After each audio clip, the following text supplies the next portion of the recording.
बहू,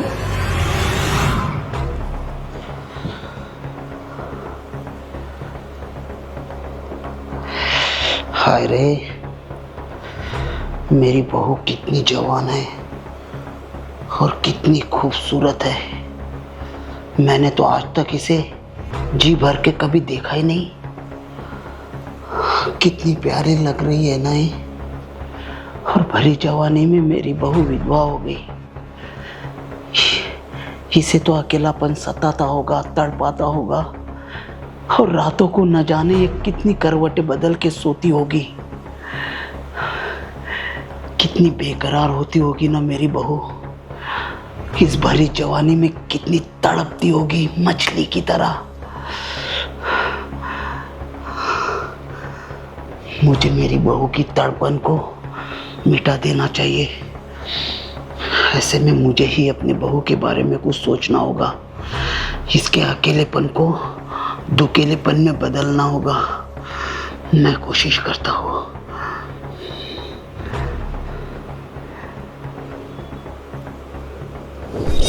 अरे ससुर जी, आप यहाँ क्या कर रहे हो? कुछ नहीं बहू, बस तुम्हें देखने आया था। और तुम्हें देखकर मुझे आज ऐसे पता लगा कि तुम कितनी खूबसूरत हो और कितनी जवान हो। अरे ससुर जी, आपको हुआ क्या है? आप ठीक तो हो ना? आप ये कैसी बहकी बहकी बातें कर रहे हो? आपको पता है ना कि आपके बेटे को गए हुए अभी 4 ही महीने हुए हैं और मैं खुद बहुत परेशान हूँ। प्लीज़ आप मुझे ना ऐसी बातें करके और परेशान मत करो। देखो बहू, मैं जानता हूँ कि तुम बहुत परेशान हो। बस मैं वही तो कोशिश करने जा रहा हूँ तुम्हारी परेशानी को कम करने की। देखो बहू, मैं समझता हूँ कि मोहित को गए हुए अभी 4 ही महीने हुए और तुम्हारे सामने तो अभी पूरी ज़िंदगी पड़ी हुई है। इस जवानी को कहाँ पे लेके जाओगी, कैसे तड़पोगी? मैं जानता हूँ बहू, तुम्हें रात को नींद नहीं आती होगी ना, उसकी याद सताती है ना तुम्हें। बस मैं चाहता हूँ कि उसकी जो कमी तुम्हें कर रही है ना, उसे मैं पूरा करूँ।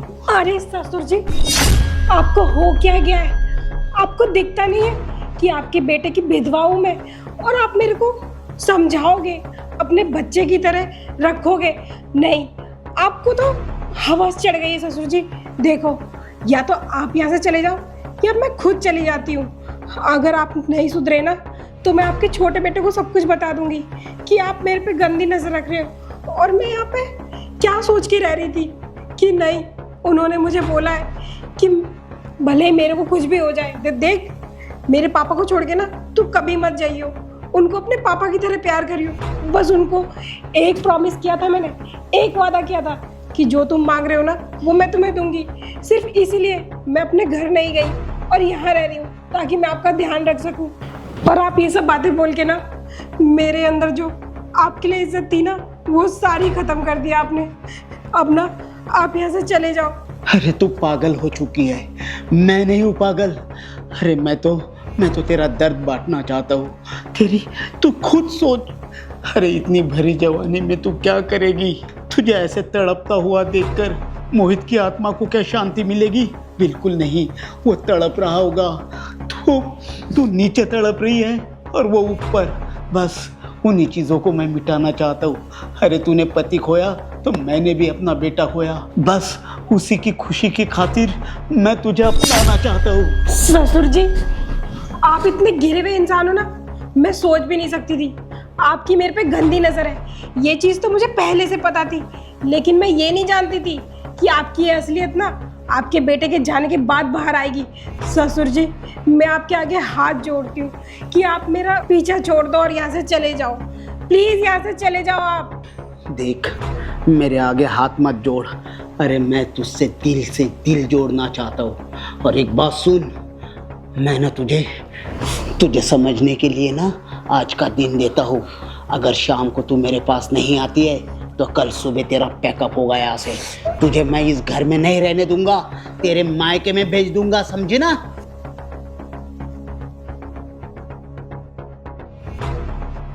मैं क्या करूं, मेरी कुछ समझ में नहीं आ रहा।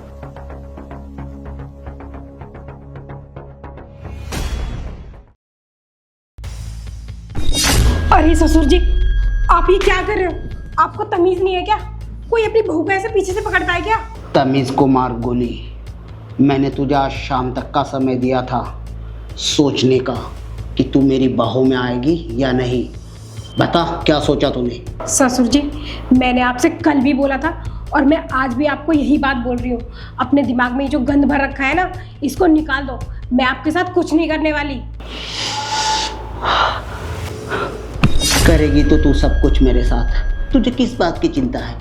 हाँ, अरे तेरे मेरे नाजायज रिश्ते के बारे में ना किसी को पता नहीं चलने दूंगा मैं, समझी ना? और अगर तूने नहीं किया ना तो फिर तेरे साथ बुरा होना तय है। नाजायज रिश्ता? ससुर जी, आप पागल हो गए क्या? आपका दिमाग खराब है। ये क्या बोले जा रहे हो आप? आपको पता है अगर मैंने आपके साथ ये सब कर रही है ना तो समाज में ना आपकी थू थू हो जाएगी। अरे ससुर जी, मैं आपकी बहू हूँ, कुछ तो शर्म करो। अच्छा, तो तू समाज के डर से नहीं कर रही है मेरे साथ? अरे पगली, अगर तू ये पहले ही बोल देती ना तो मैं तेरे जहन में से ना ये डर पहले ही निकाल चुका होता। अरे पागल, तू कहेगी ना तो मैं तेरी शादी अपने छोटे बेटे के साथ करवा देता हूँ ताकि तू इसी घर में बनी रहे और हम दोनों का जो रिश्ता होगा वो भी कायम रहे। और तू चिंता मत कर, ये सारी की सारी जो धन दौलत है ना मैं तेरे नाम पे करूँगा, ना कि बेटे की। इसलिए कह रहा हूँ तू मेरी बात मान जा और आराम से अभी चल मेरे साथ। अरे ससुर जी, मैं ना आपकी बात समझ गई हूँ कि मैं आपकी बात मान लूँ, इसी में मेरा फ़ायदा है।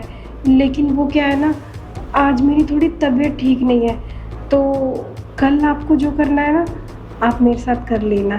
ठीक है, कोई बात नहीं, कल तक मैं भी सब्र कर लेता हूँ। कर तो काम।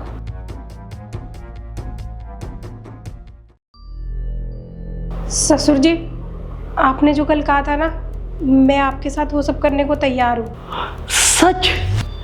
अरे वाह, क्या खूब सोचा तूने। इसका मतलब जो मैंने ख्वाहिश की थी तुझे पाने की वो मेरी पूरी होगी। मतलब तू मेरी बाहों में होगी। अरे वाह, तो तू वहाँ पे क्यों खड़ी है? आना मेरे पास आ जा। लेकिन ससुर जी, अगर मैं आपके साथ ये सब कर लूँगी और आपने जो कल मेरे से कहा था कि आपके बेटे की शादी आप मेरे से करा दोगे ना? हाँ हाँ ज़रूर, मैं तेरी शादी छोटे से ज़रूर करा दूंगा। और वो कौन सी मेरी बात काटेगा? अरे एक झटके में तैयार हो जाएगा। लेकिन ससुर जी, ऐसे तो उनकी ज़िंदगी ख़राब हो जाएगी। जब उनको कल को जाके कहीं अगर पता चल गया कि मैंने शादी तो उनसे करी है लेकिन रिश्ता आपके साथ है। अरे मुझे क्या यार, किसी की जिंदगी खराब हो या बर्बाद हो या आबाद हो, मेरी तो खुशी पूरी हो रही है ना, मेरी तो तमन्ना पूरी हो रही है ना। तो मारना उसकी जिंदगी को गोली। तो आ जा मेरे पास।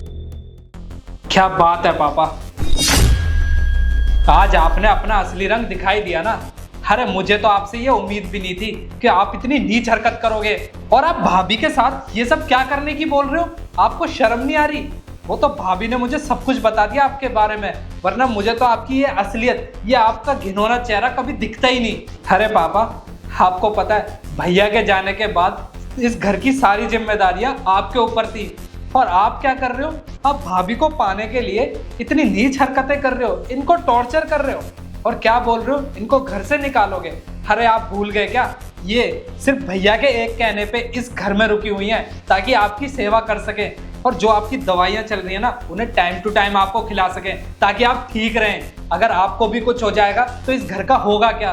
पर नहीं, आपकी आंखों में तो बिल्कुल भी शर्म नहीं है। अरे आपने एक बार भी ये नहीं सोचा कि ये बात मुझे पता लगेगी तो मेरे ऊपर क्या बीतेगी, कि मेरा बाप अपनी बहू के साथ ये सब हरकतें करने की सोच रहा है। अरे हमारी छोड़ो, अगर समाज में पता लगेगा तो क्या होगा? लोग आपके ऊपर ना थूकेंगे कि एक ससुर अपनी बहू को पाने के लिए इतनी हद तक गिर सकता है। और भाभी आप ना चिंता मत करो, अगर क्या हुआ भैया इस दुनिया में नहीं है तो मैं तो हूं ना, और आप मेरी भाभी नहीं हो, आज से आप मेरी बहन हो और आपकी रक्षा करना ना मेरा फर्ज है। और अब ना हम दोनों इस घर में नहीं रहेंगे, चलो यहाँ से। एक मिनट देवर जी। पापा जी, मैंने ना आपको हमेशा अपने बाप का दर्जा दिया है, लेकिन मैंने ये सोचा था ना कि इस घर को कभी टूटने नहीं दूंगी। आपने अपनी गलती की वजह से ना ये घर अपने हाथों से ही तोड़ दिया। मेरा क्या है, मैं तो उनकी यादों के सहारे जी लूँगी। लेकिन आप सोचना अब आप कैसे जियोगे। हाँ चले जाओ, मैं कहता हूँ चले जाओ। अरे जब बाहर जाकर खाने के लाले पड़ जाएंगे ना, जब बाहर जाकर ठोकरे खाओगे ना, तब तुम इसी घर में लौट के आओगे।